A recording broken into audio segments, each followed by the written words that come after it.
那我们准备开始上课啊，然后谢谢各位来听的哦。因为如果说没有人来听闻的话哦，事实上就没有办法传递一些讯息哦。所以佛陀常常讲，其实闻法的功德是非常殊胜的。我是透过很久好几年的时间才慢慢领悟出来哦。所以很谢谢大家，然后来这个地方共同分享这样哦。那我们今天要跟大家分享的题目是转念、转业跟转命啊。那一般人如果没有我们说比较正确的对佛法的这种了解的时候然后常常会说好像我们的命运当然妙文刚才就有所谓的命运好像是注定的然后呢好像呢有所谓的业，然后好像业都是一定是不会改变的然后变成就是你生命好像就是被命定一样那定这个题目其实是在10几年前因为在那个桃园那边呢也有一个心灵成长团然后他们呢那时候就是要我去他们那边跟他们做一些分享这样。那大概1998左右啦就是谈这个题目那他会一直有他的那个相应的那种意义在啦那时候就是针对说我们一般人对于所谓的命运的一种错误的看法所谓的业障的一种错误的看法，所以呢才定了这样的一个题目特别是在所谓的佛教界里头我们常常会听到一些宗教师你这业中当啦有没有？然后就好像你就该怎么样怎么样你也安诺有没有？那事实上呢生命的实相并不是这样生命的实相不是这样。你看像我们现在在这样的一个时候里头对，吸气进来整个全身的每一个细胞的状态跟吸气之前的每一个细胞的状态都已经不一样了，然后在吐气出去的时候你看全身的细胞的状态跟在吐气之前的状态都不一样了，看到没有？好，那什么是命定呢？所以那只是一种观念上面的脑袋的一种投射你如果真正张开眼睛看，你看它整个存在的实相有没有？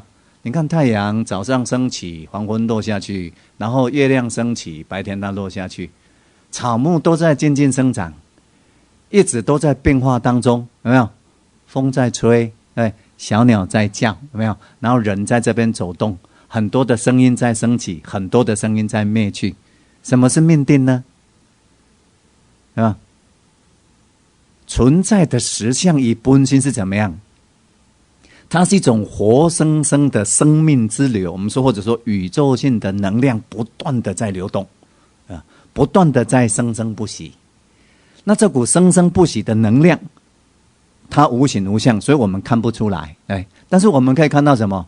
我们可以看到小鸟我们可以听到小鸟的叫声我们好像感觉不到自己真的有一股生命能量，但是你看这就是生命能量手在动头可以转可以讲话你看如果没有这股能量，就没有这种生命的显象，对不对？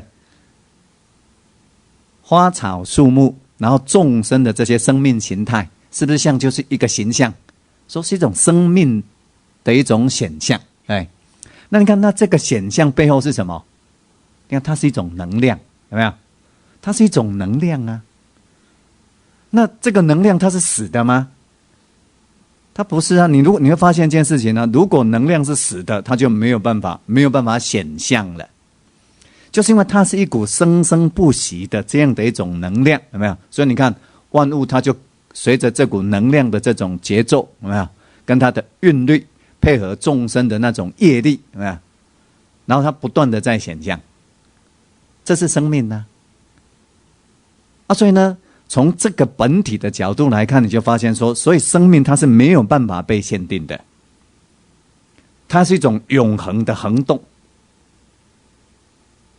那如果说整个生命的实相本体是这个样子，那怎么会有所谓的人的命定的那样的一种所谓的命运上面去把它给定死呢？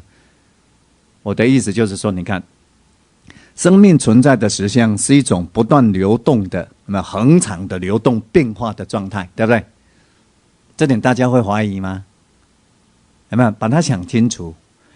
因为其实佛法呢，并不是像在比如说像在大藏经里头这样因为我们有很多的文字上面的种种的障碍，所以会觉得佛门深似海，有没有？但是你如果对一个觉悟的人来讲，比如说我们说简单，你说像包括在禅宗里头，一个叫做黄檗希谦的禅师他就说一切都是现前法。什么意思呢？你张开眼睛看，你用耳朵听，你尊重你的触觉，好好去触，好好去闻，好好去嗅。佛法就在这边呢，都是现前法，都是你六根触境的当下的实相嘛。但是呢，为什么我们认知不到？你看，一方面我们会接受了很多的观念，就形成我们的那个障碍。然后呢，其实那是什么呢？那是一个脑袋里头构筑起来的帘幕，有没有？那就让你好像觉得说，没有经过那么辛苦的那个佛法冥想的那个探索，有没有？然后呢，好像就没有办法，一定呢没有办法那个了悟佛法。所以在那个禅宗里头，永嘉玄觉大家听过吗？有没有？他自己觉悟了之后不太敢确定，然后呢去找那时候的六祖慧能印证然后确定他所体验到的是究竟的真理实相之后呢，他写了在这个禅宗历史上面非常经典的永嘉玄觉的正道歌他就说他以前也是这样入海算沙在那个海中呢算那个沙粒有多少就是好像我们很多人有没有都要走过的这条路一样，在这些佛学冥想跟文字上面呢不断的去爬梳但是呢他说这样的状态只不过在做什么？数他人宝而已那是别人的宝贝不是你自己吃到的对吧？那为什么会这样呢？我们说他第一个阶段，我们说当然是一个探索的历程，但是我们在这个地方更要注意的是什么呢？我们大部分的时候活在一种用头脑概念投射出来的那种世界观里面，活在用头脑的概念，你脑内的意识形态所投射出来的世界观是你的观念，你不是活在实相里面，不是真正活在生命的实相里面眼睛这样看，耳朵这样听，有没有？皮肤这样在触，它就是这样在流动有没有？生命的实相它就这样在流动，所以怎么会可能是被命定的呢？你看我又不是一只怎么样做成标本的蝴蝶你做成标本那个囡仔的时候有没有做到蝴蝶来，那么夹在书本上面它就死在那个地方，贴在那个地方。但是纵使是一只蝴蝶，一只标本的蝴蝶，它会怎么样？它还是不断的在变化实相是这个样子那更何况生命本来就不是标本，生命是不断的活生生的具体在流动跟变化的种种的显象那更何况连标本都会变化了，对不对？那所以呢，我们认为说，那怎么会有命定呢？有没有？我们的命运怎么会被决定呢？有没有？好，那这里头我们看更清楚了一点那所以呢，但是我好像在看到每一个人的生命特质，他的命运好像真的不同，有没有？好像有各自的命运这个样子。那我们在这个地方需要做这样的深入你看所谓的命运的这样的一个观念，其实他在诉说的是什么呢？诉说的是一个人比如说一个人的出生到死亡，整个这样的一个整体的过程，它表现出来大概是什么样的形态？不，那你讲啊，伊好命啦，伊歹命啦，伊做真济好代志啦，伊做真济恶业，有没有？好像其实他是这样在看而已，但是他是被决定的吗？啊，你看到？那在这个从生到死的这样的一个生命的形态，它实际在发生的时候是怎么个样子？你看，就像我们刚讲的，每一个时候都是眼耳鼻舌身意根，有没有？你的六根在接触到当下的境界，对不对？接触到当下的境界之后呢，你认识到说啊，现在比如说听到什么样的声音，有没有？然后看到什么样的颜色或者人物，然后怎么样呢？你做了些什么样的反应，或者产生你心里什么样的觉受，或者随着你的觉受呢，又更升起什么样的想法、冲动而表现出去，有没有？是不是这样呢？生命是上是不是这样呢？啊，事实上呢，生命它怎么样在走的呢？它是在每一个当下，在我们的六根在接触境界的时候呢，有没有？我们升起的种种的起心动念，升起的觉受的状态，升起我们的意志的冲动，然后再怎么样呢？表现出去，有没有？然后又会根据这个表现又怎么样？又觉知到它又产生反馈作用，回馈我们，有没有？那比如说我们刚刚看到那样的想法啊，刚刚想到那样的想法，然后刚刚看到什么样的境界，然后我们马上又对当下的境界又做反应，对，所以又会有一股能量又回馈出去，看，知道这个意思吗？所以你看，生命它是不断的，实际在发生的时候是什么样呢？是在你的六根触境的当下里头，不断的在反应，不断的在反应，不断的在流淌的，有没有？不断表现出去的一股生命能量。这是生命的实相啊！好，那再看哦。但是呢，好像真的还是有些人，像台湾话讲的，有没有？牛看到北京嘛是牛啊，有没有？然后那种人，好像我们就认为怎么样？被决定了，有没有？看到没有？其实是这样看到那个美感了吗？第一个是，其实整个存在的实相是不断的在生灭，不断的在变化的，有没有？比如说这样还不清楚的话，你这样想，比如说你假设你现在这时候呢，你心情很不好，你在想着讲过去什么艰苦代志啊，或者别人对不起你这样，那你转头的时候呢，突然看到哇，你很久都没有看到的朋友，而且是小时候的好朋友，有没有？你看，你会突然很高兴。那你刚刚原本很郁卒，觉得生命很没有希望的状态，有没有？这时候一转头，你看，马上变成像花一样，会很灿烂。哇，好久不见的那个老同学见面了啊！你看看那你看这光这样一个转头，原本好像活在地狱一般的境界，就马上转过去变成像天堂一般的境界。那谁在决定？有人在决定吗？有人能决定吗？看到没有？所以都是事实上整个存在在发生的实际的状态，它就这样。所以重点在哪个地方呢？为什么说明明就是一个不断流动的活生生的像活水一样的这样的一种生命的历程，能量流动不断在变化，这样生生不息啊。但是为什么我们会觉得刚才没有那个生机啊？然后呢，好像生命会变得无趣啊，好像我的命就好像会说我在拍命，有没有？这样看出问题出在哪里吗？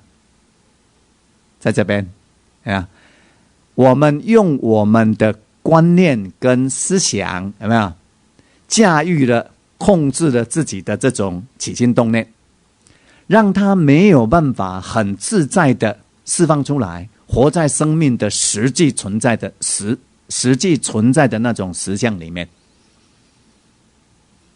是不是这个样子？比如说再举个简单的例子这很典型。我常常到艺术大学去散步那前一阵子呢，有一个先生呢养一只柴犬，小柴犬，母柴犬。那个先生呢，对那只母柴犬呢，那叫做怎么样啊？那个3000宠爱集一身这样，你可以看得出来，他很爱他那只小柴犬。然后每天呢都跟他洗得干干净净的，啊，然后他的链子啦各方面你会发现都是很干净，都是百般被照顾到的。那结果是怎么样呢？他带这只小狗到艺术大学的时候呢，他会怎么样？小狗一定在上面打滚啊，他会很开心啊，哦，他就在那边玩啊玩啊，很开心这样啊。然后甚至呢，他还松开他的那个链子，他就乱跑啊，这个样子。那结果呢？这只小狗到艺术大学的时候，他是玩得非常开心，像天堂一样。但是这个人呢，他会怎么样呢？一直很紧张，有没有？就是不要让他在那边玩，好像他就会弄脏了，一直要去控制他，一直要去控制他。然后反而是怎么样呢？小狗越高兴，然后这个带狗的人呢，眉头皱得越深，以面如本如欧。然后到最后呢，会歇斯底里的大喊，叫那只狗回来，这样啊，那只小狗怎么可能？他会跑给他追。你有看这款电影无？一个人是一只狗啊，好不好？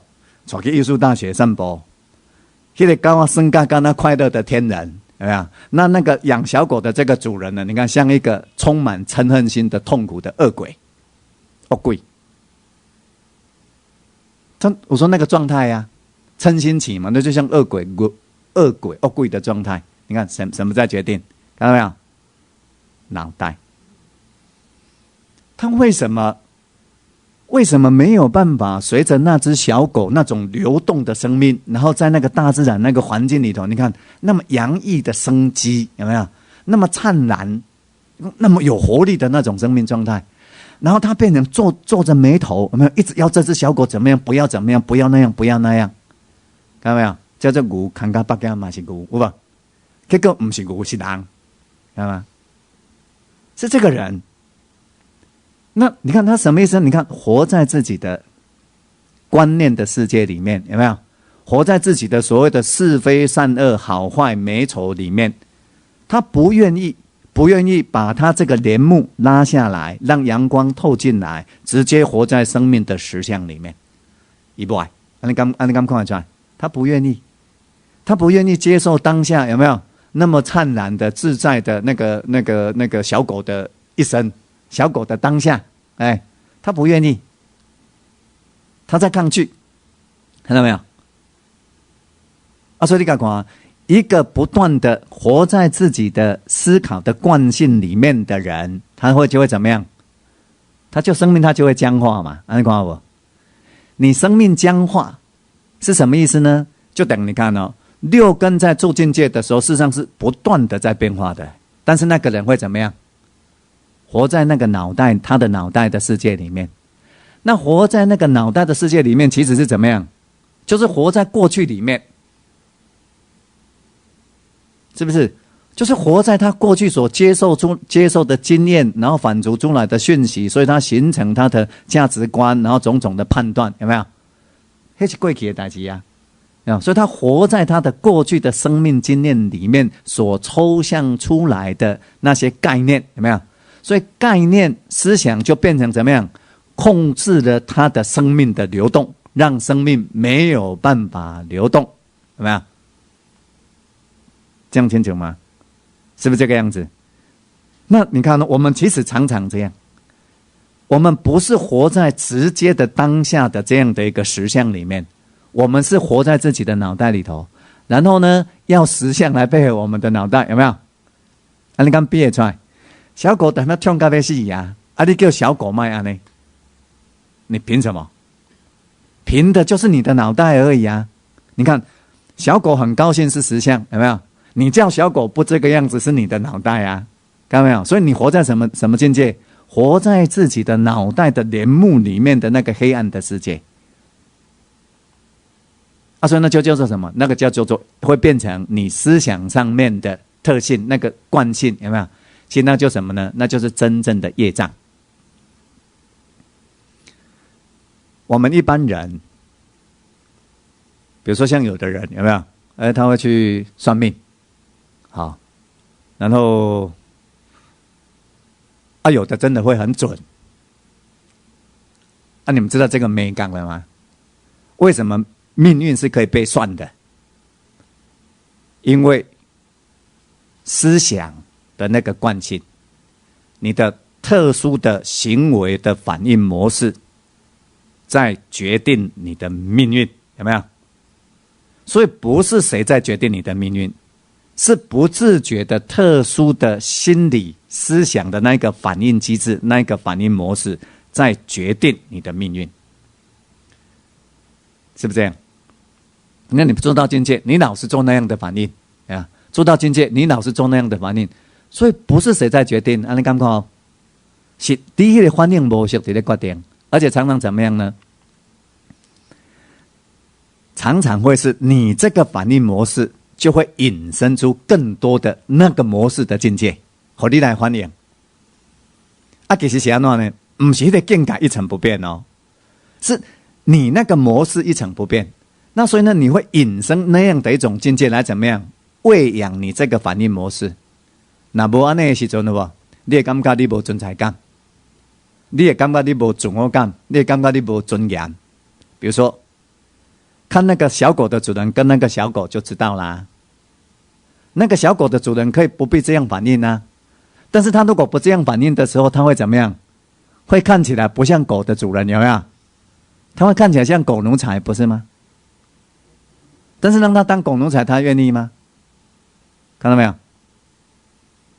所以事实上呢，是他的那个模式决定了他当下的那个境界，也就是他那个模式呢，不断的在决定他当下对那个情境的那个反应，甚至呢是他那个模式制造出那个情境的，所以甚至是怎么样呢？那个模式制造出他的命运，听不清呢？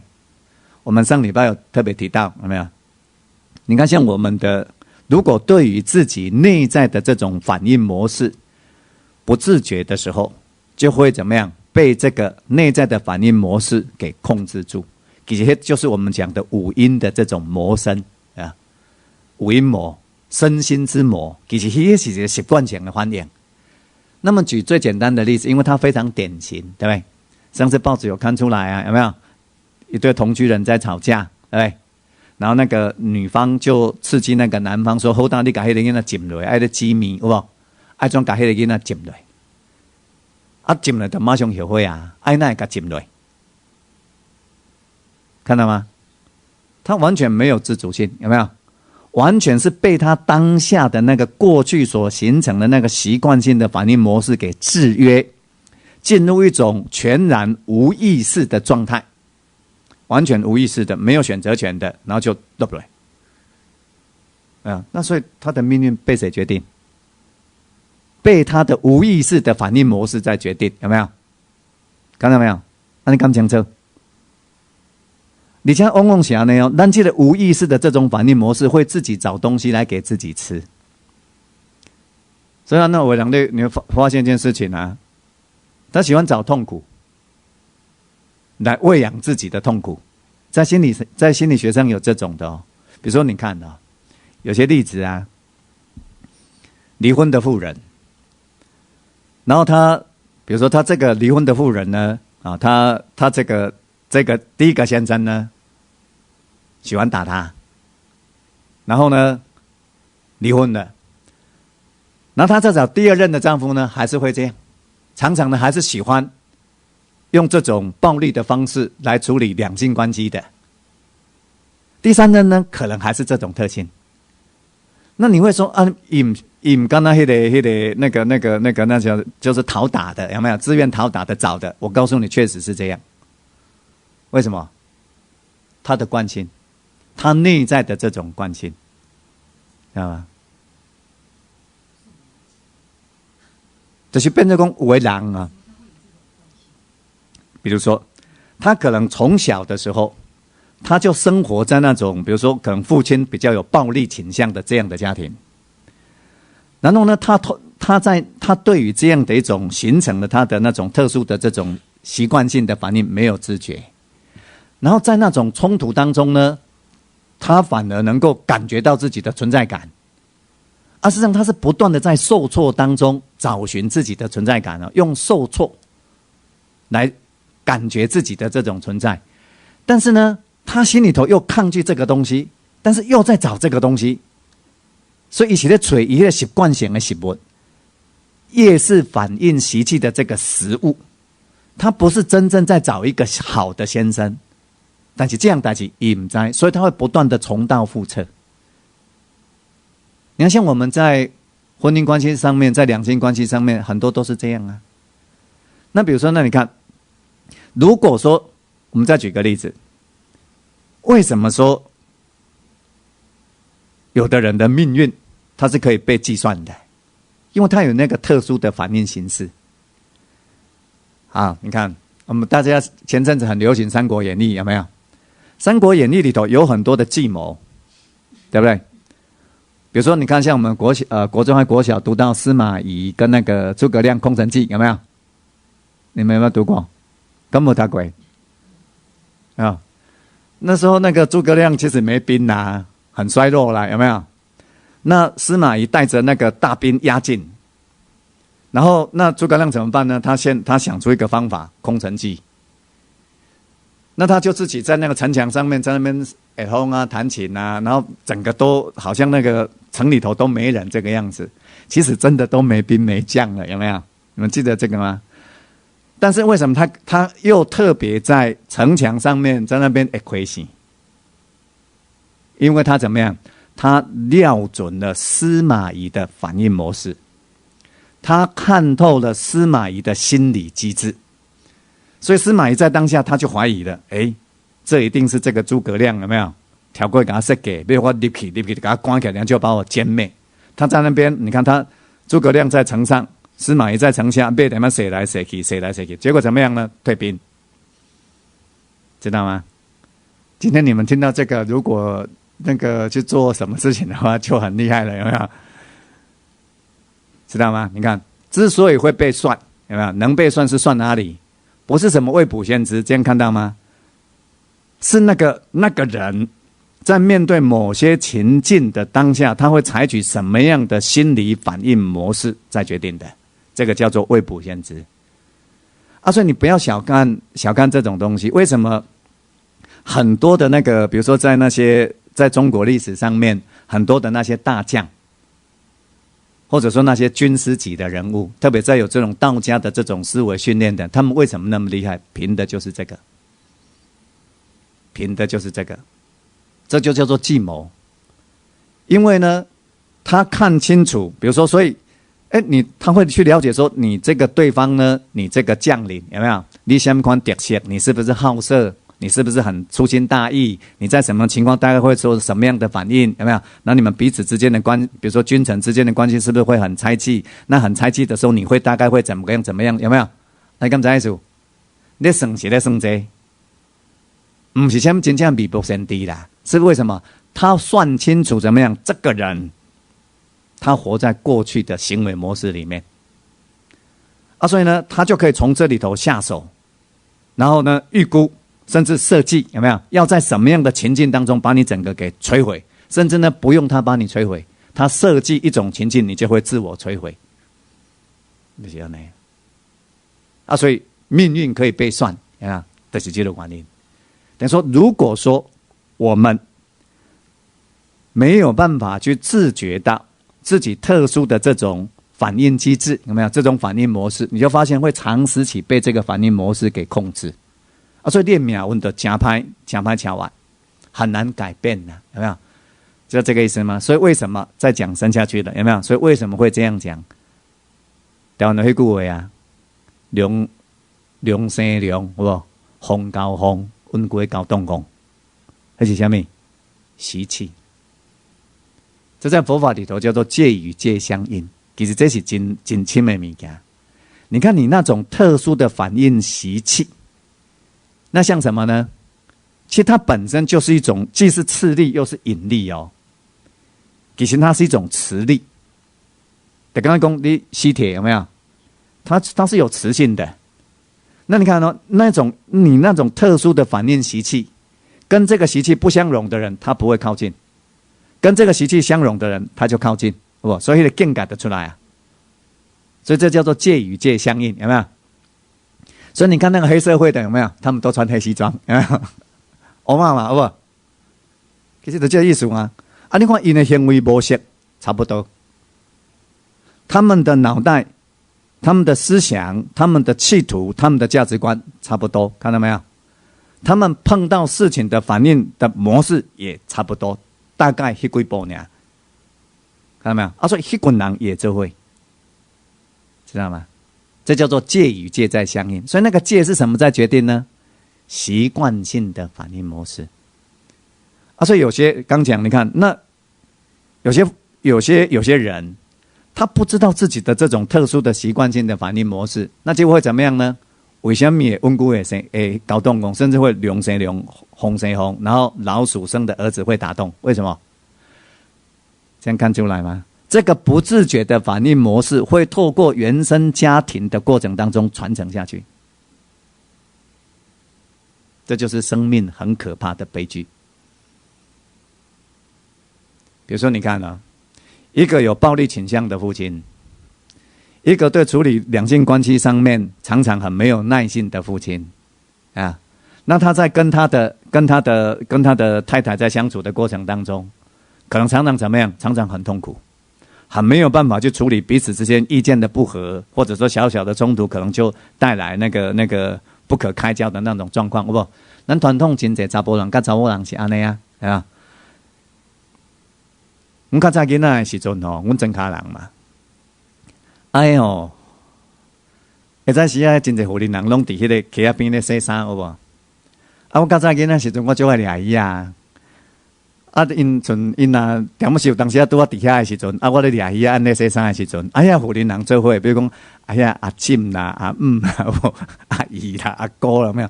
隔壁那些都在一起的时候，你会发现一件事情呢，拢在讲啥？拢在讲因翁偌歹咧。拢在讲因翁安那想着虐待，拢在讲因翁安那偌粗鲁，有没有？都在抱怨的比较多。滴滴嘟嘟，滴滴嘟嘟，就是在那个抱怨她的老公，有足侪情绪诶。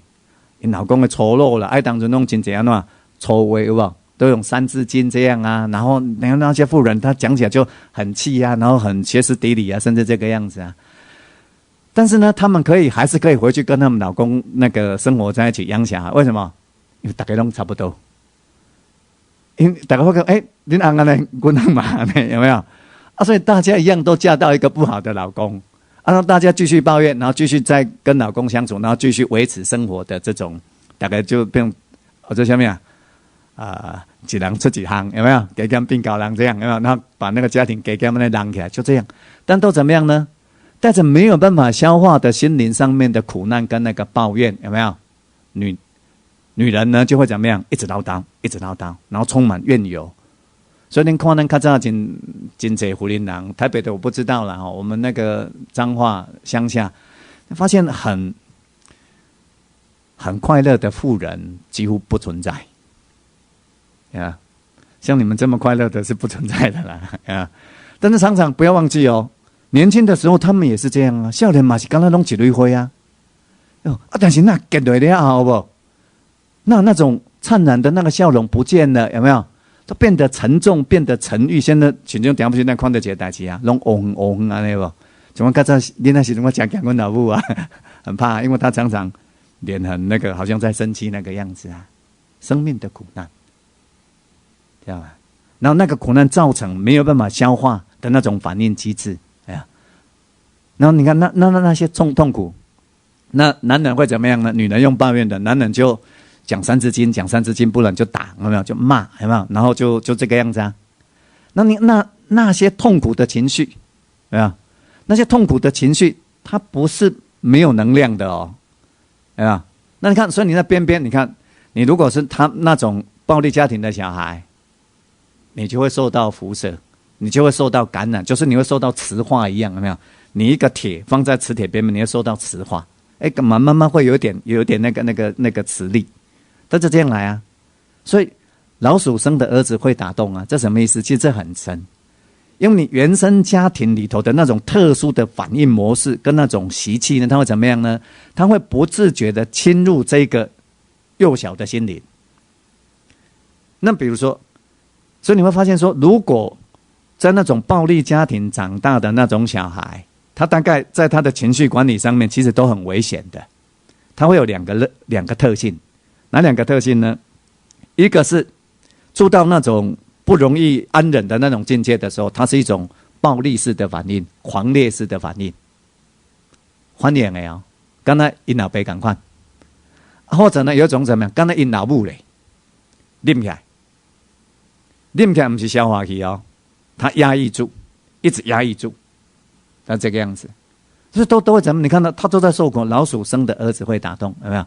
那所以我们就可以看得出来了，如果是这样的一种家庭，然后已经辐射了这样的小孩，他们内在里头，我们说在情绪管理上面的这种特质的无能，那你说他结婚，他的婚姻会幸福到哪里去？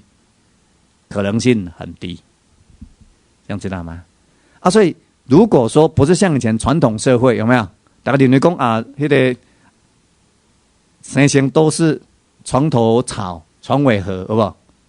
啊，所以大家呢，乡人为小孩，有没有？你们有没有听过？所以我听过，大概很多的女人都说，有法度跟干翁做伙嘞，拢绝对不是因为爱因翁，对吧？拢是因为讲为着这个囝，你知道吗？大概都这个样子，家惨嘞，你知道吗？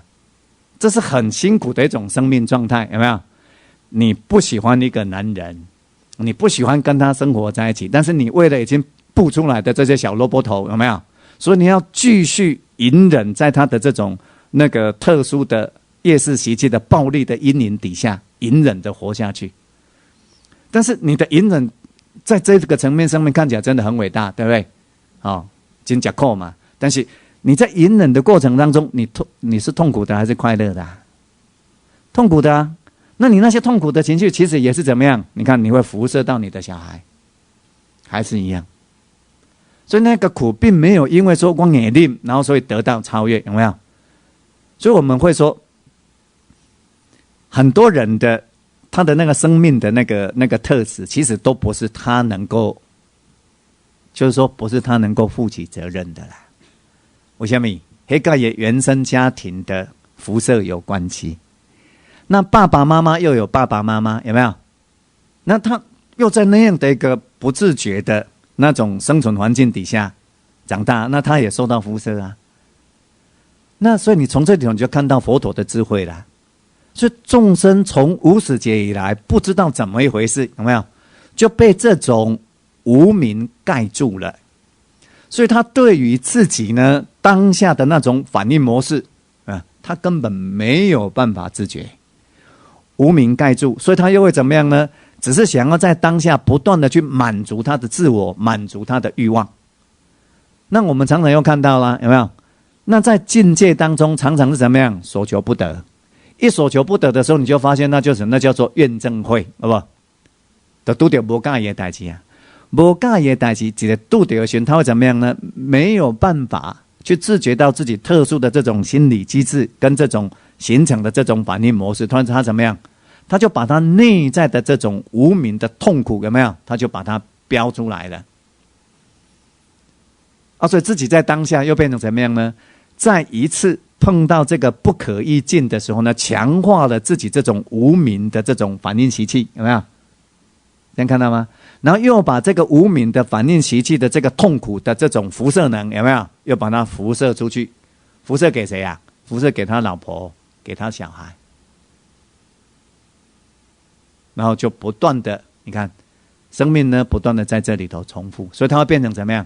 这个事实上叫做，这就是所谓的业障。所以业障呢，不是什么神秘的事情。业障呢，我们先来看业叫什么呢？业就是自己的身口意的行为，叫做业嘛。好，那它为什么变成障碍呢？就是你对于自己当下的身口意行为的这种表现，有没有？它的怎么样呢？它的因、它的缘，甚至它要所承受的这种结果，你都怎么样？视而不见，或者你根本就不知道。为什么？因为你直接在对当下的情境里头怎么样，像动物一样，是怎么样反射性的，就是说你对于当下的状态呢，是陷入一种无意识的状态，所以直接就由你原本的常识起来形成的这种特殊的业力习气所磨塑出来的那个反应方式呢，在做反应，好不好？是不是这样？就刚讲有没有？那个女人跟那个男人讲说，无你好大，你把那个囡仔捡来，讲一直给捡来，有没有？凭什么？就进入无意识状态啦。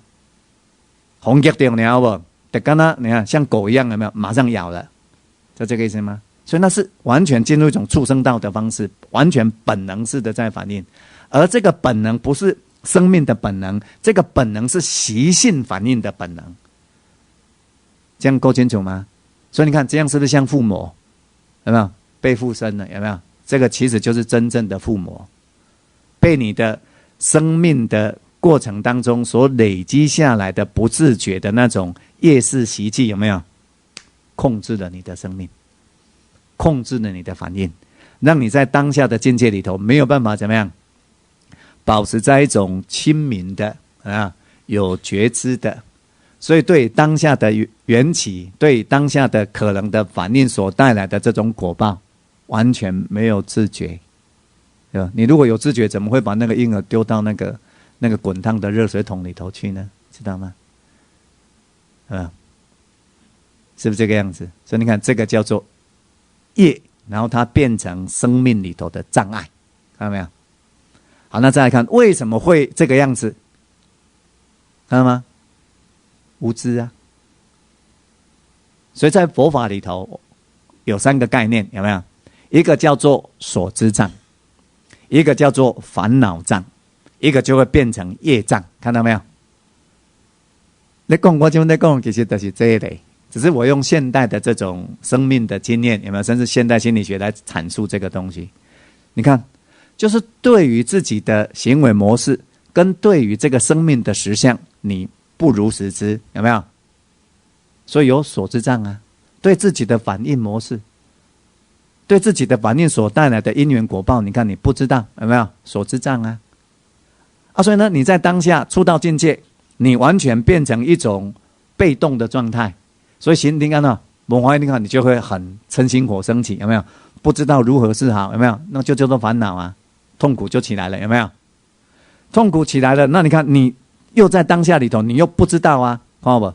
你不知道这个痛苦是源于你对当下处境的不如实知，对当下处境的这种抗拒，然后在抗拒的当下呢，过去的习惯性的那个我们说那个业力之身，有没有？那个痛苦之身，那个习气之身，有没有？那个五阴的魔身，有没有？它崛起了。对这样的事你不知道，有没有？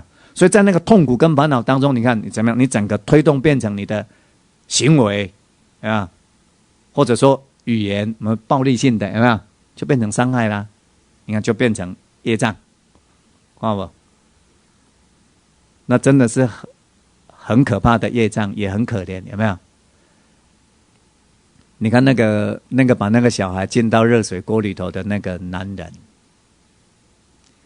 他如果没有经过我们这样的了解，他会一直把他那个模式跟自我认同，所以他会一辈子活在悔恨跟罪责里面，他没有办法释怀。那他如果你看，就是因为他是这个样子，所以他才会做出那样的行为。那他如果对于自己的特殊的业识习气的这种反应方式，他知道他会怎么样呢？他在当下有没有？所以我们一直讲说，平常就要练习禅修，就是这个意思啊。正念有没有？那个习气的力量起来了，他能觉知，思念处有没有觉知？所以呢，不会被当下升起的这个强大的嗔心有没有所带动的这种五阴的魔身。我今嘛讲这个修法较轻了，但是你把它想看，你看你触到那个境界，当下不可以，对不对？不介意，你看不介意的时候，你直接的反应是不是就是一个冲动、讨厌，有没有抗拒？那看你那个心升起的时候，它会变成怎么样呢？你对于心是行因，你对于你的行为，你看你就会有一个想要怎么样，不想要怎么样，有没有？那个叫做想。那你对当下的那个状态所升起的那个痛苦的觉受，有没有？你没有觉知，但是你被它驱动，所以那个叫做苦受，是吧？然后驱动你的身形，你的整个身体，有没有色音？看到不？那你在当下是进入一个无意识的状态。你看色受想行识五音完全具足，但是这样的一股具足色受想行识五音的这一股身心能量的这种展现，对于当下的这个心灵来讲，却是完全是没有办法自觉的。这样看出来吗？所以那个叫做附魔，其实是被自己的习气的魔身给掌握住嘛。好，那你看，那如果说对于这样的一种自身的这种习惯性的这种反应模式，你没有办法自觉，看到没有？生命怎么会有真正的自在跟喜乐呢？你对自己的生命没有办法负责的，看到没有？就像说我们看到那个男人没有办法其实没有办法为这件事情负责啦。但是呢，他在人间世里头还是要去承担那个痛苦跟责任，有没有？但是我们从法来看，从生命的实相来看，知道他根本没有负责的能力啦。其实讲到底的时候，我们会发现一点呢，真正能对自己生命负责的人是什么呢？觉悟者。只有一个真正觉悟的人，他能够去穿透这个习气的这个魔障啊，所以他会在他自己当下的情境里头保持一种强烈的这种正知正念，所以对自己的起心动念，对自己的觉受，有没有？对自己的心灵的取角，随时都在他的关照底下。所以呢，他能够完全对自己的起心动念到身口意的行为，到自己的行为本身所带来的结果，有没有？他能够完全负起责任，好不好？那你不能不懂，那就是因为他能够对自己的身口意的行为，他的起心动念跟可能产生的结果都能够负起全然的责任，好不好？所以他怎么样？他是完全自由的人。能看到吗？你看，那个把小孩子紧了，他就是不自由嘛，他就是对自己的生命是完全当下的状态是完全无知的，有没有？知道这个意思吗？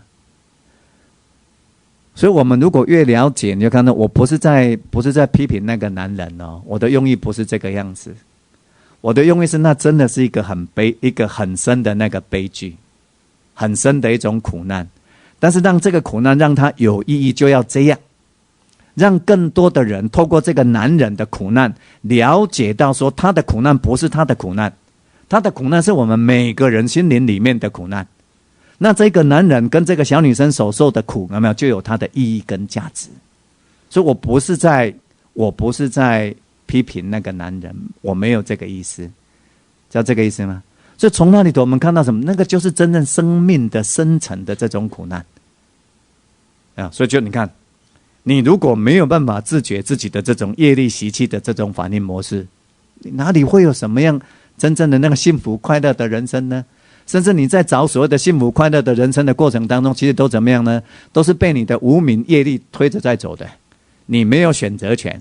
表面上你在做选择，但是其实不是，它是被业力在推，无明的那个业力就是无明的那个习气在推动啊。所以你会发现一件事情啊，常常都会某一种人有没有？他常常犯的都是怎么样？同样的错误，都是按内来啊。好，那个我们先跟大家分享到这边，先休息一下了哈。好，谢谢。好，那我们那个开始上课哦。刚谈到说哦，其实我们人的命运呢，不是谁在主宰的。在操弄着众生的命运的呢，不是任何的主宰，没有任何的鬼神啊，也不是所谓的上帝，是众生内蕴着的呢那种无明的业力习气啊，他那种无明业力习气所铸造出来的那种习惯性的反应模式呢，又往往跟他的原生家庭有关系啊。那刚有同学问到啦。那对于这样的一种原生家庭所带来的这种反应模式，可不可能透过教育被改变？也有可能啊，但是你会发现这里头有一个重点。比如说我举简单的例子啊，前阵子我刚好有一个朋友哦，他是某一个大学的那个教授，然后他有一个朋友打电话给我说啊，那个周老师啊，那个另外那个教授朋友他最近可能那个情绪不太好了，甚至可能好像有点忧郁症的现象。然后要我去关心他一下这样。然后我就打电话给那个教授朋友，就发现说，我就跟他讲说，你的情绪好像很不好，因为电话筒一拿起来就知道了，情绪很低，很没有力气。然后我就问他说，你是不是那个阿摩根根紧安紧生？他说是。我说那你的背是不是已经很紧了，很硬？他说是啊。然后我说那你是不是常常情绪不是很好？他不好意思啊，因为他教授嘛，他就说还好啦，这样啊。那我就问他说，你有没有去游泳？因为我之前我有建议他，你至少去游泳。他说没有。他说那你有没有去练太极拳？我说没有。那你有没有至少一天给自己40分钟喝茶或喝咖啡？没有。他说那你有没有至少给自己40分钟发呆的时间？没有。然后呢，他一讲就变成全部都是他现在在生活上面那些我们说一般讲叫做杂七杂八的那些让他很烦心的琐琐碎碎的事情。那在那样的状态里头，你看他的身心的能量已经事实上不够支付他平常的讲课所需了，有没有？那这时候他会怎么样？一点常常就陷入情绪这么低，有没有？然后很不舒服啊。那很不舒服的情况底下，他原本的那种，比如说那个脾气不好啊，然后甚至以前受伤的那种所形成的那个痛苦的情绪啊，都会不自觉的夹带的就会跑出来啦。就说他原生家庭里头所铸造的那个伤痕，也会这样跑出来啊。所以我要说的是什么？好了，教育很高，知识水准很高，有没有？会不会改变？不一定。但是我要讲的就是说，不一定是比较谦虚的啦。大部分的情况之下是不可能，因为那个不是改造，那个没有办法被改造，那是要怎么样？那要被超越。所以要怎么样呢？要当事者本身对于自己的特殊的生命的这种反应习气，这个模式有没有能够去充分的了解觉知？他了解了有没有？然后所以呢，对于他在六根促进当下，也他的那种模式在起来的时候，他能够才会进到第二个层次觉知。然后觉知之后呢，他会怎么样呢？他知道呢，就刚讲那个问题，这个只是一个习惯性的反应，他不会去跟他做认同，自我不会认同这种反应模式，所以他会怎么样呢？他的心，或者说我们这个时候他的自我，就能够对这个模式怎么样，采取一个比较有距离的这种关照，所以就有空间出来。那他再加上比如说他心灵上面的这样的自觉，能够在当下里头去消融，有没有？消融自己升起来的那一个习气的那个幻影的力量。其实那个是什么呢？那就在原始佛法里头讲，那叫做苦幻身，痛苦跟烦恼所聚集形成的那个身。所以佛法里头的这个身呢，它都有聚集的意思，身就是一种聚合。那这个贤窟有没有？身是一个四大的一种聚合，但是这个身呢，包含的什么呢？心理的、生理的聚集起来所形成的那样的特殊的苦幻之身。这样看得出来吗？你看像我们大多数的人有没有常常有时候都会，年轻人比较不会啦，或者比较不自觉，因为年轻的时候他生命能量比较高。那我们大概人经过中年，对，经过比如说可能经过几场恋爱的失败，对，或者经过那个婚姻上面的几场冲突跟折挫，有没有？然后小孩子之间的形成的那个压力，有没有？然后在事业上面呢，或者在工作上面呢，多多少少的那种隐忍，有没有？然后竞争，然后那个自我表现得不到肯定，然后种种的内伤，好不好？来看看这些整个的生命经验，它就会跟你原本的原生家庭里头所带来的那个痛苦之身呢，一直黏在一起。跟那两体感官，它就会粘在一起，贴合起来。然后呢，所以形成呢，你会发现说，常常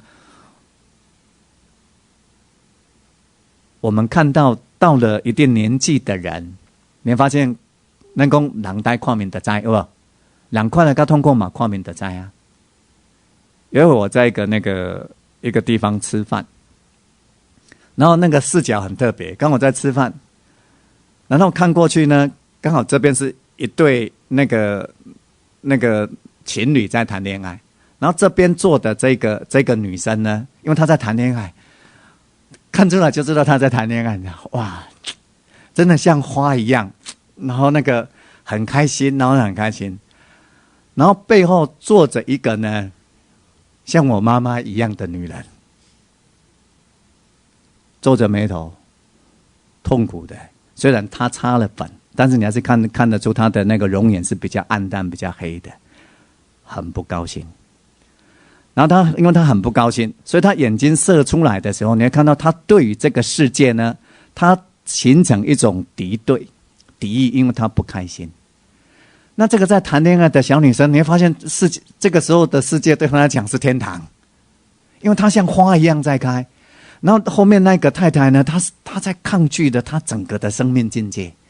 那我们会看到说，她很痛苦，但是她不知道说她的痛苦怎么样造成的。她可能会抱怨说，可能是她先生，或她的小孩，或者她的可能，比如说或者说亲人亡故了，有没有？但你发现她就是痛苦的投射，充满敌意的那样的一种眼神在对待这个世界，看到吗？苦患之身，对吧？我说那个妇人表现出来的那个当下，就是佛法里头的苦患身。这个苦患身说它包含什么呢？你看像身体里头的生理上面的这种痛苦，比如说你看到女人很明显经期，它就会让你情绪不好，有没有？然后再来怎么样？更年期，然后再来怎么样？空巢期，哇！那你看你到经过你看比如说你看原本其实男人也这样哦，只是这点男人不太自觉。男人也有男人的经期，它是有周期性的，跟女人其实是完全一样。但是因为没有经血，所以男人对这件事情不清楚。但是你如果追去观察的时候，也差不多是4个星期，你的情绪也就是那样的韵律。然后他要来之前呢，你一样情绪非常不好，你也感觉整个世界东西不对哎，所以我以前常常讲说，女人叫大姑妈，男人叫大姑爹啊。大姑妈来的时候你要多包容，有没有？大姑爹来的时候也请你要多包容，就是这回事情，就是这个样子。但是你看，这是生命里头的自然啊。那你看到这纯粹生理的问题，你如果没有自觉，有没有？你看它会变成你的心理，然后变成怎么样呢？你面对痛苦的时候呢的固定的反应模式，先哭不松快，有没有？你的压涨就变成情绪，你看它就变成一种模式啊，就像那来哦。有没有？那所以，那你如果这种模式变成碰到不合意的境界，你看那心的毛熊压涨，有没有？压涨，然后会加强，甚至加强这个痛苦，增长这个苦患之身，有没有？所以你在对当下的境界的抗拒的时候，它就在喂养你这个痛苦烦恼之身，看到吗？这就是咱讲性命来源，所以佛陀讲这个苦哦，这个苦地其实是真的很深的。那苦地很深，你再看到说这个苦造成这个苦的聚集更深。你看你不自觉的众生，他不自觉的在这个过程当中，就会不断的聚集这个苦患之身。那他在聚集的时候，他不知道，有没有？因为他对自己呢情绪的反应啊，然后呢情绪的反应所形成的思想状态呢所推出来的那样的一个生命的这种冲力。他对整个过程他完全不知道，他不知道为什么会这个样子所以他怎么样？他没有办法透过教育被改造所以他怎么样？他是要透过自觉之后呢，你要怎么样？知道生命有这种特性，所以咱们要学习着去超越。比如说像上礼拜我有跟大家提到说，有一个20世纪的奇葩，有没有？欧修我第一次知道说男人也有经期，就是从欧修的书里头发现的。奥修那他在这种修法上面，所以他就提醒我们怎么样呢？纵使是特别是他就因为女人比较知道了，他特别是提醒男人，所以你要怎么样注意自己的生理心理的周期。那所以他怎么样呢？就提醒说，注意自己的周期，然后所以对于你特殊的，比如说那个你像女人一样有没有啊？女人也是这样，这是一种女人也应该共同的修法。你的月事要来的时候呢，怎么样？你就会觉知到自己身体的情绪上面的这个变化。那你要怎么样呢？你就要带着高度的觉知，怎么样呢？因为怎么样？因为你要进战场了啊，你要进战场，因为下来的7天有没有？就是你的情绪会非容易受到外面的刺激，就会变得更不好的时候。所以你要怎么样？你就要在这个之前你就知道来了，要进这个战场。所以怎么样？带着觉知，随时保持这种高度的觉知，而不是去抗拒当下的情绪。你知道情绪会那个样子，你知道身体会有种种那个不舒服的那个感觉，但你要怎么样？带着觉知去接受，有没有？然后觉知不转进去。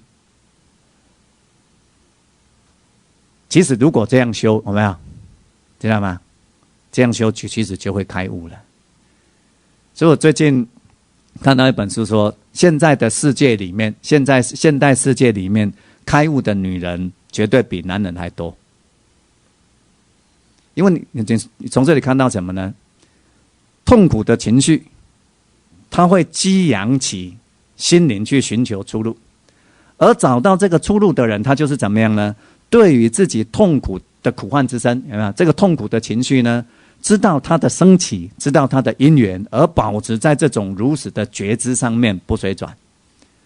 那你看哦，那女人她常常她每个月都要这个样子，27天、28天，有没有？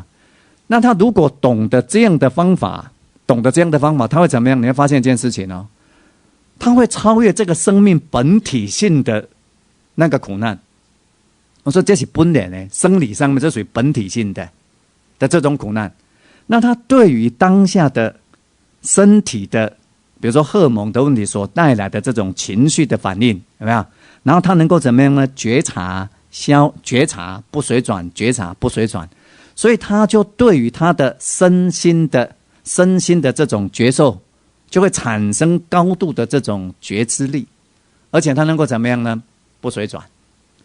那你看哦，他如果能够在经期期间不随着他的生理心理，这身体跟心理连在一起了，这个时候的生理时间有没有？生理心理时间呢？他不随转的时候，你看其他的21天是不是一定会比这7天更快乐？看到没有？所以如果有这样的这种自觉，那你看他就能够第一个层次有没有？你看他对生理所造成的我们那种习惯性的痛苦情绪的反应，他就超越了。那问题就在这个地方哦，其实这是最根本的。所以你如果能够超越生理的这种机制所带来的情绪反应，其实他就像一个解脱者了，你会搞吗？他就脱离了他的这个层次很根本性的苦患身的掌握啦，看到没有？所以他的心灵，他的心的那个自由度是不是就已经很高了？那你干嘛都退回？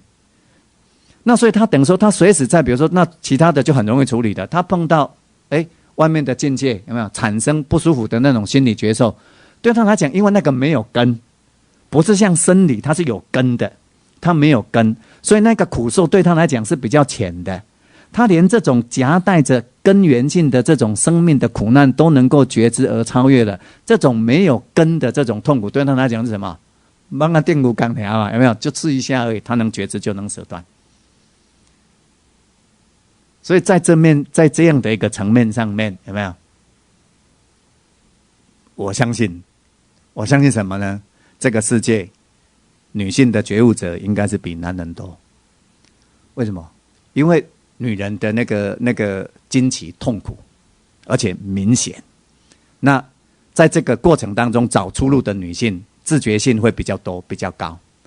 那男人呢？所以男人那里的是那样一对痛苦，他不太能够去消化，因为他没有自觉，不是他愿意的哦。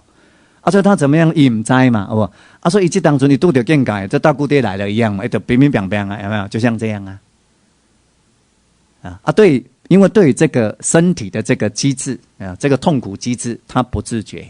那再加上这个对痛苦的机制的不自觉所形成的反应模式，有没有？又不自觉，所以他触到境界所形成的那个苦感，会跟他原本的整个就会贴合在一起，跳不出来，就直连起来。本来是小代志呢，现在变大代志，就是安尼来啊。他跟他的痛苦之身、苦患之身连在一起了，所以他就怎么样呢？他就要找出路。那找出路的方式是什么呢？怕啦、吓啦、讲脏话，有没有？喝酒啦，就是逃避啦，有没有？但就是他对他的生命、对他的情绪，他没有办法驾驭。你看，他完全不如实知，有没有？不了解，所以也没有办法在当下升起的时候正念觉察，所以完全没有办法超越。那他寻求的方式就像这样了，有没有？就是麻痹啦，有没有？再去吃鸡啦，或者就是到最后，或者说那种暴力的方式去平衡他的那个内在的那个痛苦的那个能量啊。但是其实那不是在平衡，那是在干什么呢？喂养，你起那个苦患身，在养那个痛苦的五阴魔，是在给他吃物件。你给他起有没有？你看了，因为你再一次重复那个模式，他就在得到养分嘛，你就等于在滋养他一次啊。那所以他就会变更强，他就会更强，所以很难去超越，有没有？所以如果说真正是要去超越这个业力习气的这种反应模式，就是要有这样的机会，你要能够听到之后呢，借由你的身心经验去怎么样去找到就是看到自己那个特殊的业力的那个反应模式，看到它怎么样。看到他带来自身的这样的苦，带来别人的那个苦，然后你又看到他什么？他是没有原因的，没有任何人在造作他。所以你不能想说这个老爸害我呀，不，你老爸嘛是因老爸给害哦，你个直接杀都没人害，你看没有人，你看到没有？没有一个造作者，东西在六根触境的当下里头，有没有？随着那样的因缘条件，不自觉的，就像佛陀讲的，在无明的覆盖底下。跟欲贪得不到满足的这样的一个交缠的冲动当中，不断磨塑出来的，所以没有人是那个罪魁祸首，你找不到那个人，这样知道这个意思吗？你敢讲这对吧？那是一个无名的传承，对不对？是不是这个样子？不是老爸他故意这个样子的啊，就好像就说那个男人不是故意的啊。他不是跳过你那当点业罪，其实从佛法来看是这样，现实上面、法律上面他要负责任，但是就生命来讲，他凭什么负责啊？他没有负责任的条件嘛。就像说，你没有办法教一个那个从小等于说在暴力家庭长大的那个男人，有没有？然后呢，他会变那个，在他没有自觉性的学习之前呢，他会像圣人一样，不可能嘛？那所以你就从这个角度，你就知道我们没有办法去怪我们的爸爸妈妈，知道吗？没有办法去怪任何人，看到没有？看，这就是苦的深度。你真正去看到这个苦难的这个传承，苦难的这种遗传，苦难的聚集，竟然是没有一个造作者。没人挑过也，但是没人挑过也情形之下，这种痛苦有没有？这种痛苦烦恼的这种聚集却不断的持续下去，这就是生命的苦啊，它就是这样啊。所以呢，你有了这样的了解，我们就怎么样？就看到一件事情了。你真正了解到，所以怎么样？你不会去怨恨你边边的男人啊。如果因为男人而受伤的。你今天听完之后呢，也许你经过自己更清楚的那个反省反刍，你会对那一个看起来好像在伤害你的那个男人呢很同情，因为事实上呢，他就是不断的在伤害自己，他没有办法停止对自己的伤害，他就是那个样子，所以他不断的在用那种暴力的方式，用伤害别人的方式，他停不下来，那如果你是受到一个男人的伤害，你就会去了解的那个男人不是挑过耶。你如果是受到一个女人的伤害，你就知道说那个女人嘛不是挑过耶，伊嘛没法度，因为那是一个苦患身的不自觉的，有没有的那种聚集升起？就像我们上礼拜讲的，像那个从海平面底下的海怪，它突然升起来的，你不叫假胡讲，有没有？这样清楚这个意思吗？那你看心里头的那个就会去释放，有没有？了解吗？我们现在讲那个业力习气的超越哦，所以刚讲说你不知道就叫做所知障。那你看你现在知道了，而且知道之后你自己去体验到一定的那个深度了，有没有？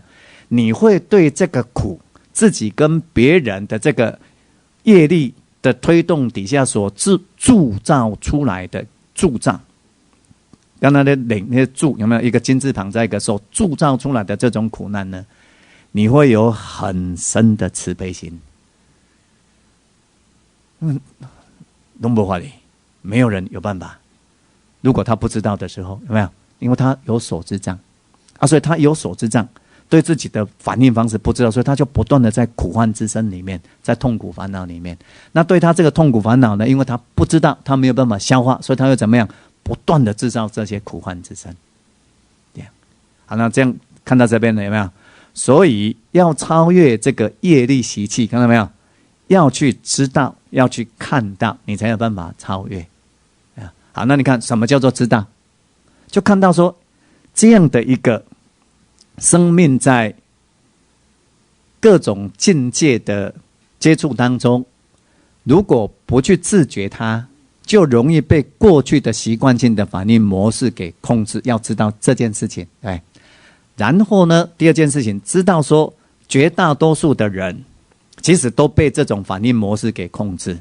所以当别人有没有被这个业识习气的这个苦患身在驱动的时候呢，我们怎么样能够同情，能够了解，不必去怎么样火上加油。像刚刚这个小姐讲的，卖盖消参的，卖盖消参的就是一种很深很深的慈悲。了解之后，你不跟着卷进去，有没有？也不是去谴责他，有没有？也不是去让他那个让他更狂乱，有没有？你带着深深的这种觉知，保持在当下，其实就是对他最大的一种守护。这什么意思呢？为什么这样？你看，当你的那个习气苦患之身升起来了，有没有？想什么是想好的态度？你看，不是去压抑它，有没有？也不是去赶快推开它，那当然更不是水转，有没有？是怎么样呢？很温柔的、很全然的保持在当下，对这个五阴的这个苦患之身升起的时候呢，你看你保持一种充分的觉知，只是觉知，有没有？吸气，只是觉知，吐气，就是觉知，就是觉知，有没有？那你看哦，那你对当下那个原本很骚动的痛苦的那个苦患身，你看，这就是对他最大的慈悲啊。他在这样升起，他现在有这样的能量，有没有？那你只是看着他，你对他没有任何评价，没有任何论断，有没有？也没有任何认同，没有任何抗拒，因为他就是这样，知道这个意思吗？没有谁。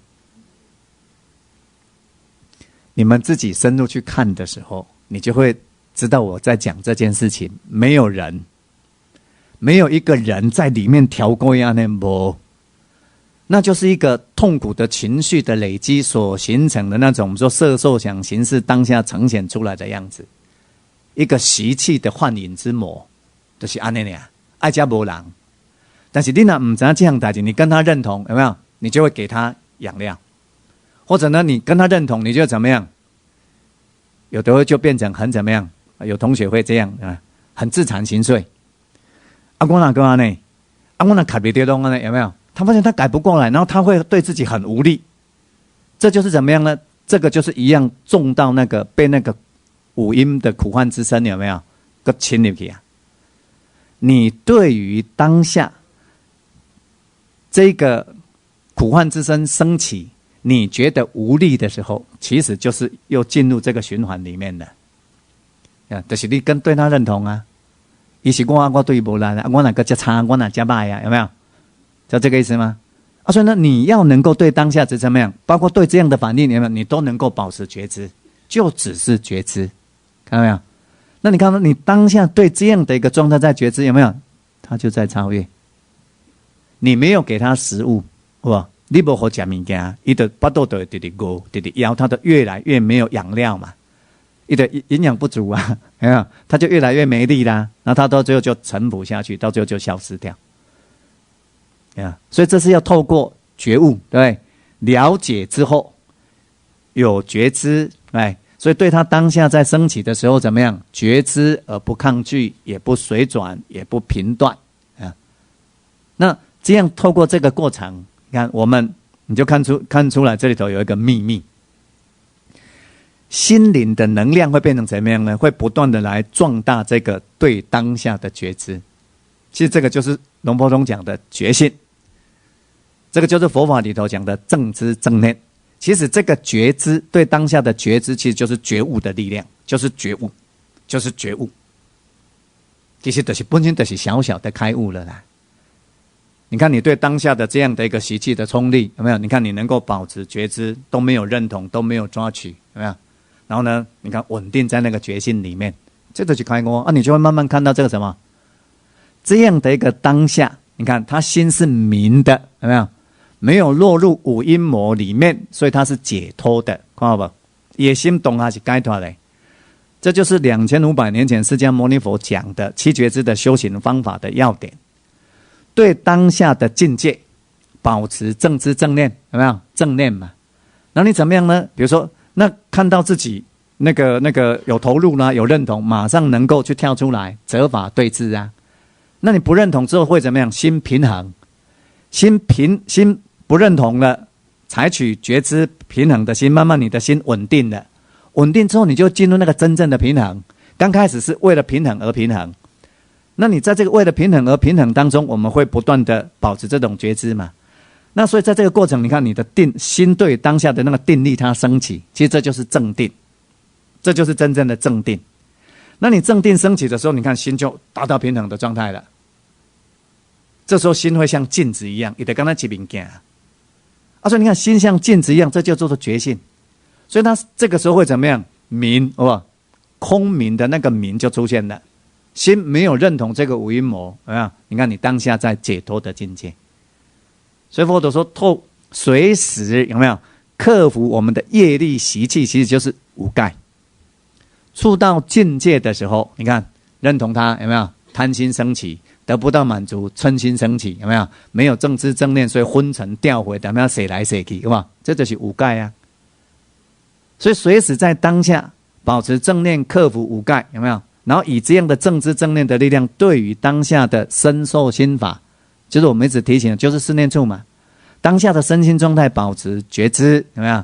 住四念处，修七觉知。你看正念平衡，定平衡，你看你会通达明解脱，就体验到这个觉性，体验到这个解脱的境界，其实就是这样修的啊。那你看，那只要你有一次这样的经验，一盖就好啊，一盖就好，一次就好了。你只要有这样一次对于当下升起的这个苦患身，有没有？透过你的觉察，然后随观不动摇，有没有？然后到最后这个苦患身这样自然而然这样消退而去，然后你看着那个觉性，有没有？那个稳定不动的这样的一个经验，只要你经验到一次就好。其实这就是觉悟。那你有一次这种觉悟的经验，会变成怎么样？你看你生命的自信出来了，你就不怕了哦。你别惊讲啊，那个起来变啊，个起来嘛是安尼啊，是吧？等于说你对你过去的这种生命经验所带来的那种业识习气的那个引力跟拉力，有没有？你已经无所畏惧了，因为你知道它就只是这样而已。你如果不随转，你不给它吃东西，它就没有力，有没有？是不是这个样子？所以你看你那个对于生命的那个自信，对那个觉悟的自信，这什么呢？对于离断痛苦烦恼，佛陀讲的苦昧之道啊，你看你就充满自信。所以他不是说啊，我要到山上去禅修，我要让我脑袋里头都没有念头，有没有？然后我要入四禅八定，我要怎么样？不是那个样子，是我们在生命的活生生的那个当下里头，去觉知到这股生命能的运作，有没有？然后在这个生命能的运作当中，种种的冲撞当中，我们变成能够非常自觉性的去了解，然后呢，当下保持正知正念，不随着我这么攻击股也看不恰当，就是所谓的不恰当的能量的运转形态，不随转，就是我们的苦幻身的那个特性啊。你不去随转，你就发现一件事情呢，你随时都有可能觉悟。甚至呢，你随时都可能保持在觉悟当中，保持在觉性里面，这样清楚吗？所以它不是到哪边去修的。你特别去吹红花心想，那你就看出来那个矛盾了吗？它跟你实际在发生的生命经验是没啥相关的。啊，我要离开一个环境，有没有？咱们叫孤寂的，有没有？那是在孤的当下啊，那你回避了整个生命的可能的情境，那么让心安止下来，那是一种训练，有没有？训练心的安止的力量，那是有帮助的。但是那个训练要干什么呢？是在我们的实际在发生的生命之流当中，有没有培育出一个生命的一个新的一种稳定安止的力量，有没有？所以这是禅修的一个基本要点。那你有这个稳定的安止的力量干什么？不是等说啊，今晚赶快继续活乱，下次再来洞中禅，去禅修的时候再来修，不是这样嘛？对，是你知道有这样的稳定的力量，所以要拿来生活上面用嘛。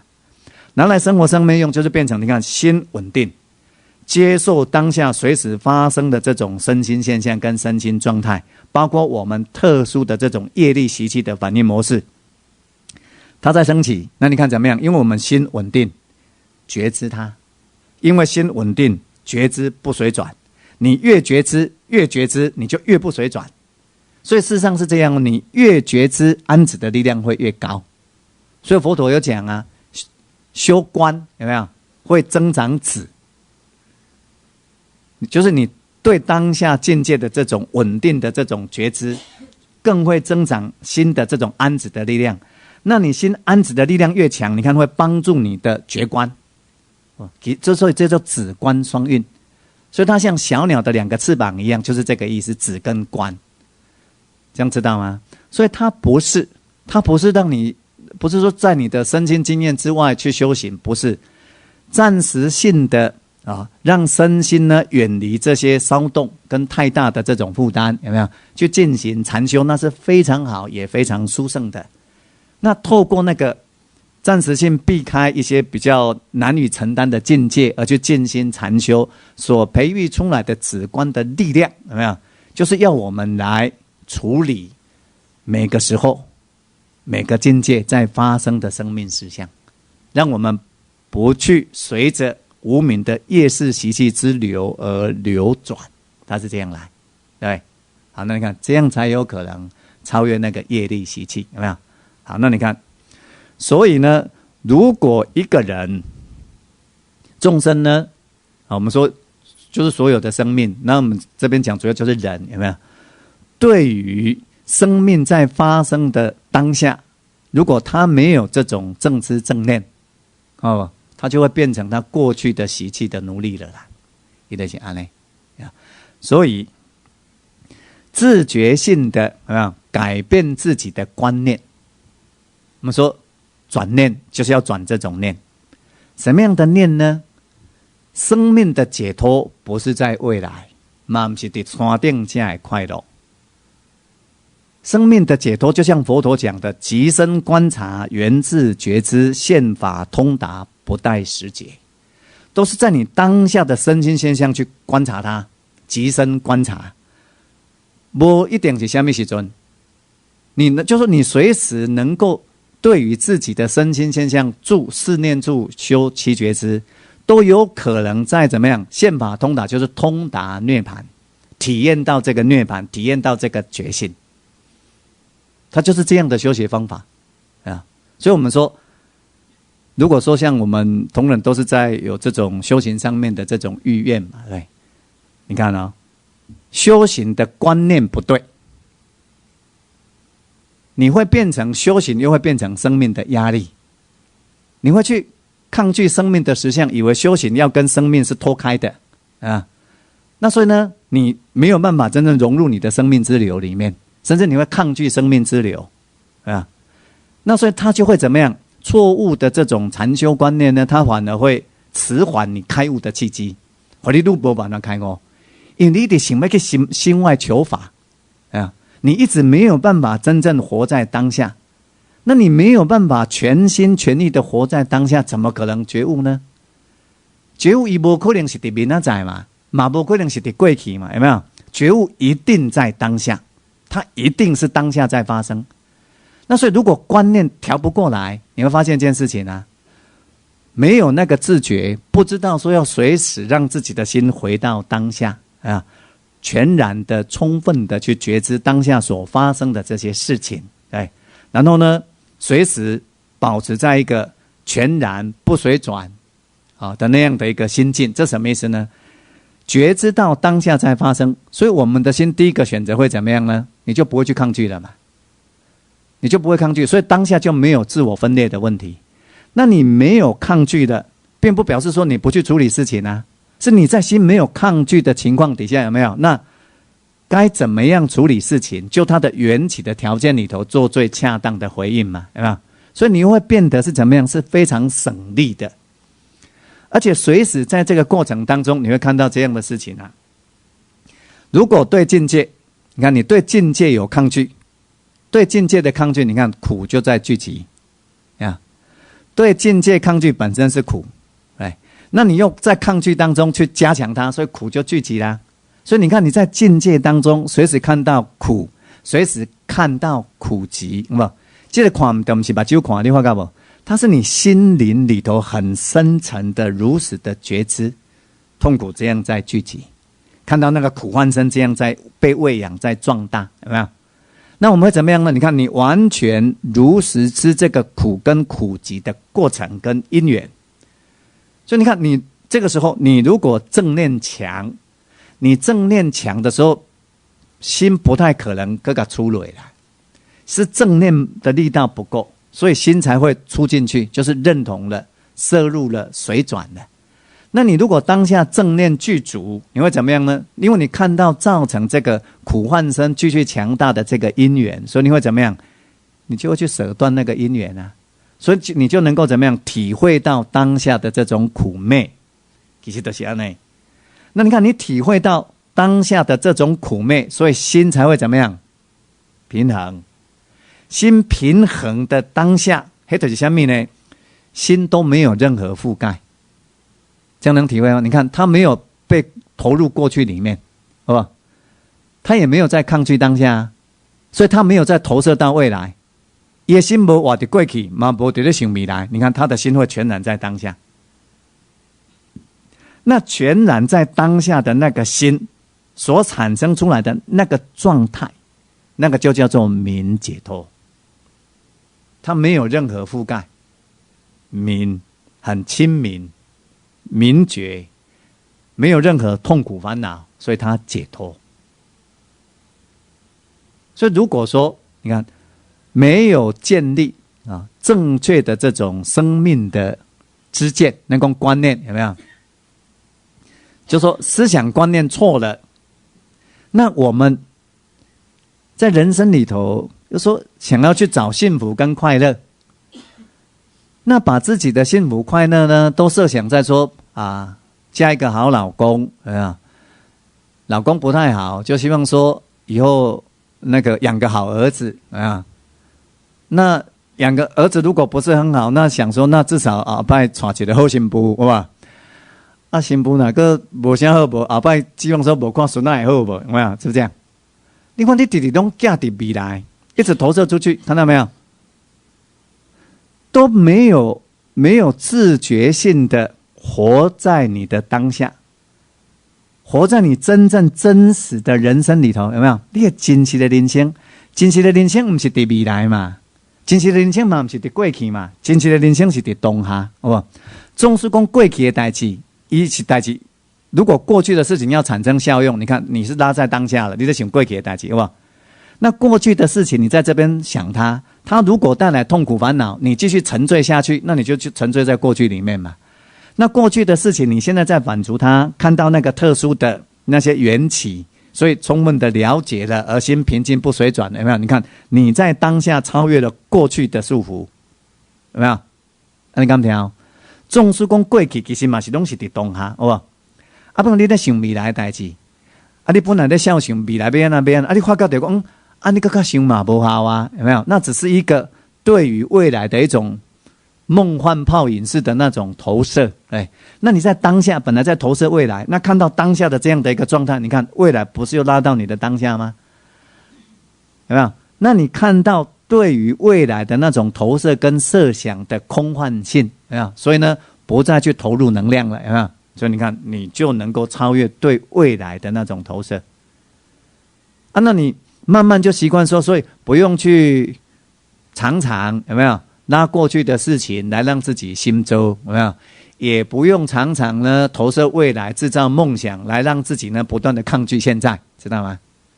你看那些痛苦烦恼就减少很多啦。那些痛苦烦恼的能量不在了，你就变成把那个能量就回归聚集到当下来啦。那有这种正确的对待生命的观念跟思想，有没有？认真的、真实的、平时的活在当下，哎，不再被过去的阴影给牵扯，也不再去投射对未来做那些没有必要的那种投射。生命能随时回到当下的这样的一个境界，随时都能够怎么样？苦灭啊，随时都可能在一个幸福快乐当中啊。所以我们那个以前去年我说我们民和讲堂要弄一个标语，叫做当下最圆满，就是这个意思啦。当下最圆满啊，你看到不？真正在当下是最圆满的。你看，你没有因缘你过去而来的撕裂，有没有？你也没有在投射对未来，所以也没有因缘你未来而撕裂。心呢，全然在当下。所以一个你如果能够随时自觉性的活在当下，你看痛苦烦恼它就熄灭了，心就随时可以保持在一个最轻松愉悦的状态。而且这里头又有一个要点，不知道同学有没有发现，一个自觉性的活在当下的人，他会怎么样？他的梦会越来越少，因为他不会投射，他就越来越不需要活在颠倒梦想里面，有没有？他越来越不需要计划，他也越来越，他些悔恨会越来越少，梦越来越少，投射越来越少，所以他的心呢会怎么样？会越来越轻松。然后他只要常常活在当下，会怎么样呢？因为你的心没有被过去拉扯，也没有被未来拉扯，所以心是完整的。你会很容易体会到那个心的完整。那你常常体会到这个心的完整，会带来一个什么样的事情呢？就会心会越来越无所求，因为你会发现什么？当下最圆满，一切就在当下。而且它会升起一种很特别的东西，就是真正生命的喜悦。咱一般是讲就爱各种管，好不好？这样快乐，还是讲看到那个喜欢的人，有没有？碰到合意境，你才会那所谓人间世里头的 pleasure 快乐。你如果一个常常活在当下的人，他那种生命的喜悦是没有原因的，他不需要条件的。它不需要条件哦，它本身就是喜乐，它本身就是喜悦哦。在佛法里头，其实这里头佛陀也有讲，你看，当我们的心如果克服了那种五盖的时候，就是贪心、嗔心、昏沉、掉悔、怀疑，你的心喜乐就会升起。秘密就在这个地方。你看，你贪心，心就破裂，就是没有在当下，有没有？嗔心，心也破裂，没有在当下。昏沉就是心无力，所以不在想啥，也没有在当下。掉悔就是在想过去的后悔，也没有在当下。怀疑当怀疑塞，所以心嘛没在动哈。你看，这就是五盖。所以心会怎么样？不快乐，没有那个真正的生命的喜乐，看到不？因为没有真正生命的喜乐，所以要怎么样呢？喝酒啦，打牌啦，看电影啦，不吹人玩给修怕，有没有？他要获得生命的快感。但是呢，很可怜的是，他的心在整个五盖的笼罩底下，在寻求生命的快感，有没有？所以他怎么样？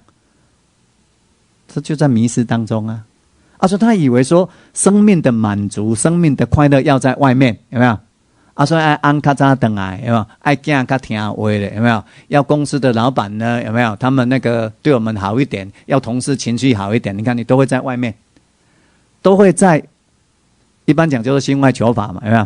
都会把心思呢寄托在外面的因缘条件，认为说这样我们才会快乐，那不然会常常怎么样？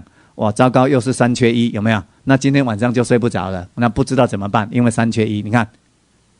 因为3缺1，你就没有快感，你没有摸牌打牌的那个快感，知道这个意思吗？你刚看我这意思啊？所以当我们的心一直被五盖给覆盖的时候，其实那都是生命进入一种奴隶的状态，被五盖给奴隶的状态。你看好不？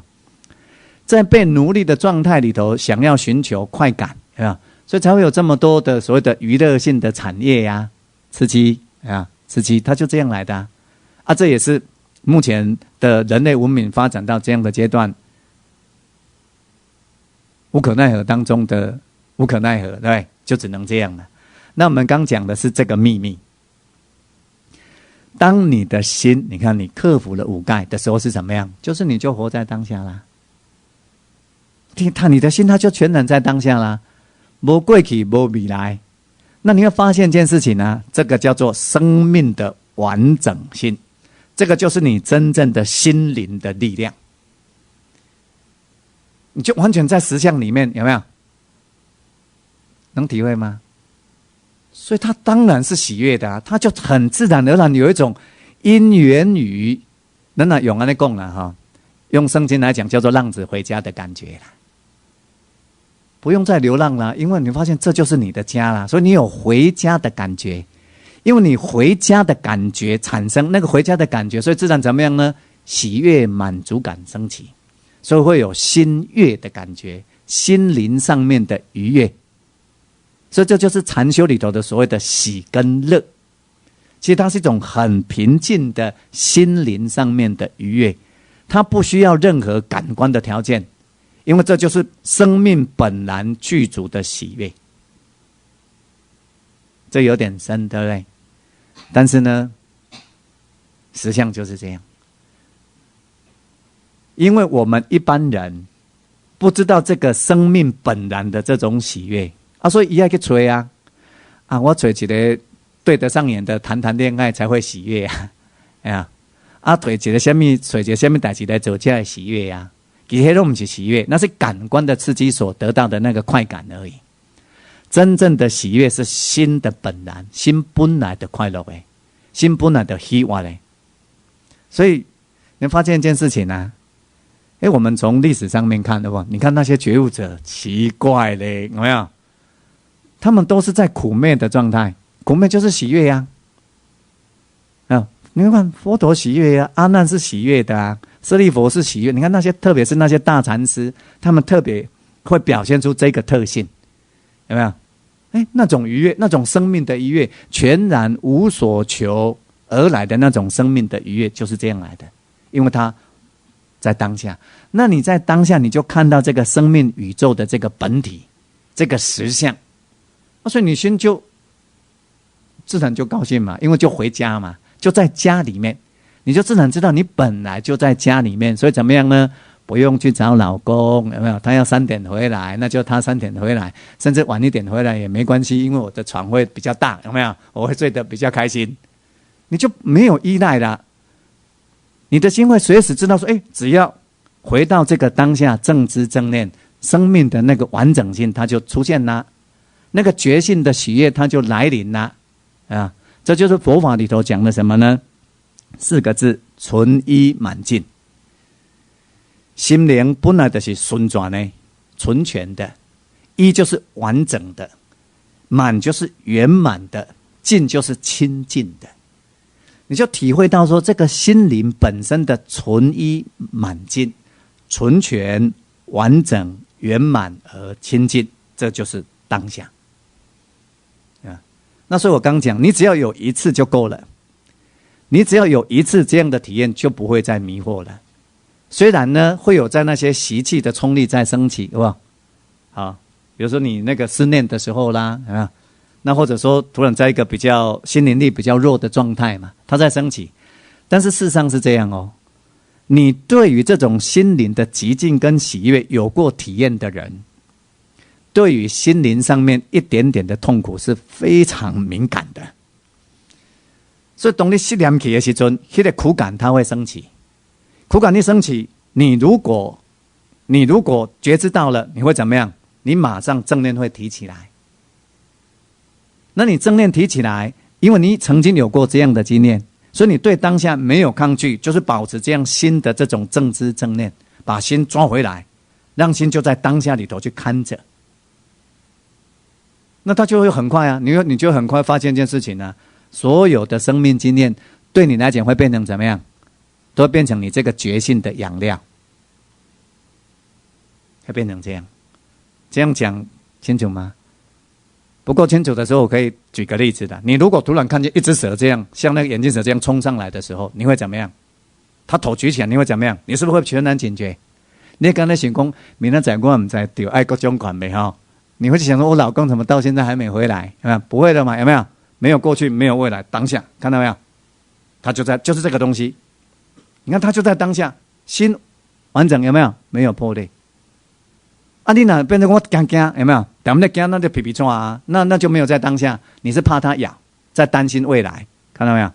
那不一样哦。你看你在当下，你就跟他对着，在当下，在这个意思吗？那你看，那个明觉的力量是这么强啊，所以呢，你如果掌握到这个美感，你不怕痛苦烦恼本身就是痛苦烦恼的那种吹袭，只要有一次就好了。只要有一次，你看你这一次什么？你看就见证到佛陀里头讲的四圣谛，看到苦，内在的那个心眼有没有？你真正看到苦，看到苦集，看到苦灭之道，保持在正知正念的当下，有没有？让那些业识习气消融，当下解脱，这就是修行方法啊！这样呢，你看。它不只是让你超越了我们这一世的那个业力的那个牵扯，有没有？所形成的那个苦患之身，而且怎么样？让我们觉悟。事实上是这样。所以你看，我们上礼拜也有提醒，这次再提醒，莲花没有办法凌空，觉性之花没有办法凌空，它都一定你看在污泥里面。生命的痛苦烦恼，生命的苦难，就是觉性的花朵的养料。这个观念呢，就是你们自己去想办法，然后那个思维看看，这样呢，我们才会真正去正视生命里头的苦难的价值，就不会想要去回避它，你知道吗？你就会心会去接受。那事实上也就只有你真正能够去接受生命里头的苦难，苦难的意义才会长出来，苦难的智慧才会升起嘛。就像我们刚讲那个美感，你看对于生命的，比如说那种习气、那个痛苦，有没有？你看没有抗拒啊，你一抗拒你就跑掉了，心就跑掉了，你就没有办法在当下学习，所以你就不可能当下解脱。